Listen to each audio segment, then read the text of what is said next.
Next week on Thursday, Chapter 10. What did he say?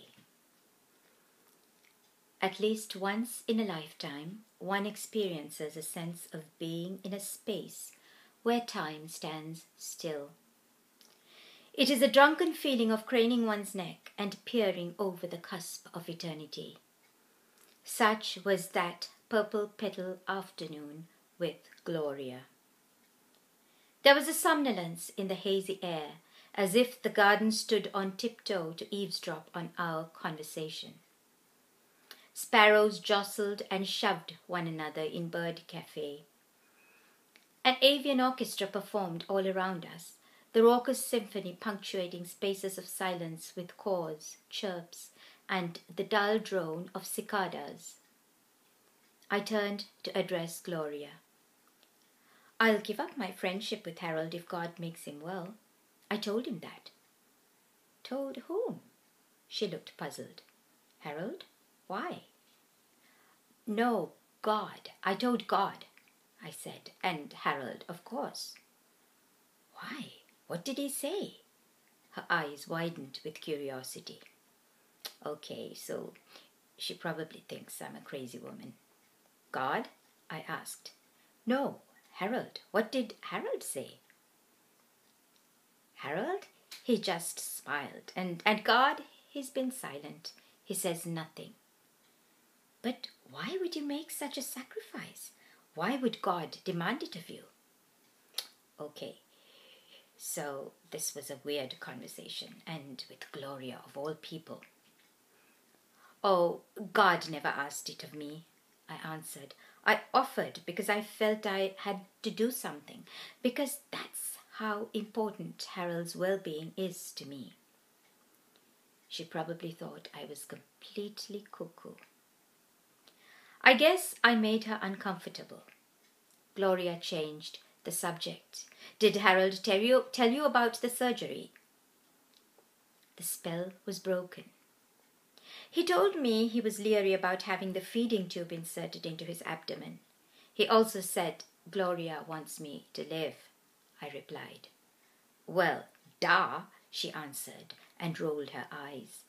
He has to get as much nourishment as possible into him. I'm tired of the endless chewing. It drives me crazy. He goes on for hours and hours. There are going to be times when you need to get away, I reminded her. I've told you before, I'd be glad to come and sit with him, 2 evenings a week or more. There are plenty of people who'll want to do that. His nieces and nephews love him. She added as an afterthought, of course you'll be there because you want to be.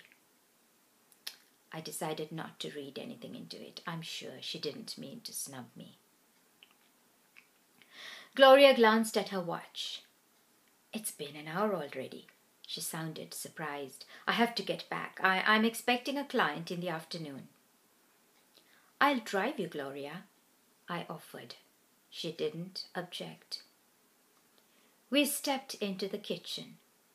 The subject of siblings came up while I wrapped the leftover banana bread in aluminum foil and slipped it into a bag. I had a pretty sister and a brainy one, Gloria said. She looked wistful, a little lost. I was just the middle child. Just the middle child. She took the doggy bag from me, saying, I'll have to hide this from Harold. I'll share it with the staff. I pulled into the parking lot outside Wiseman and Associates and stepped out of the car. Gloria reached out and hugged me. I breathed easy. We were now friends. Harold and I exchanged emails over the next few days. I wrote, I truly enjoyed my visit with Mrs. W. Would you tell her? We had a nice chat in the garden. I hope you are having a good weekend. I went to my enchanted woods today to bid a formal farewell to the summer. It was a bit emotional. I don't relish this time of year. The landscape was looking rather bedraggled and fallish. The trees are beginning to weep. There are actually leaves on the ground. Horrors. I returned home with a beautiful mossy rock that must have weighed all of 20 pounds. Shall I pop in on Tuesday for a little while? I need to be back by 3:15. I could come any time before 1 p.m. if this is all right with you. If not, we still have an appointment for Thursday, don't we?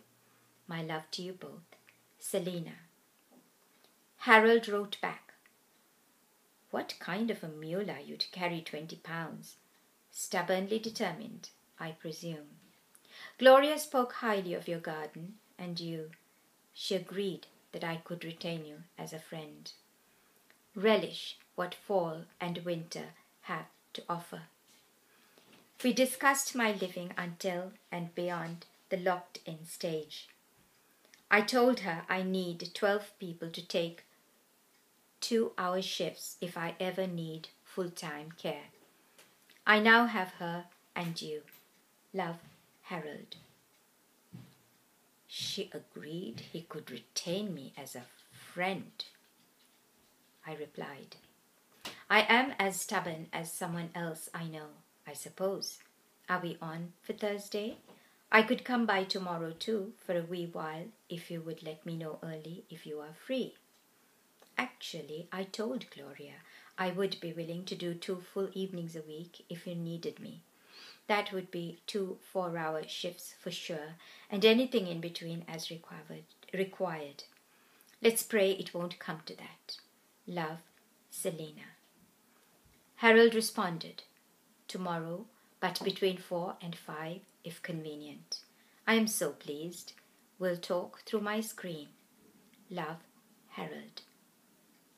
Annie called some days later to say thank you and ask for the recipe for the chocolate chip, walnut, banana bread.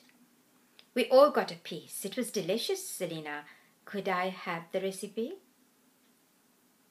I told her I would be delighted to share my recipe with her. To be continued.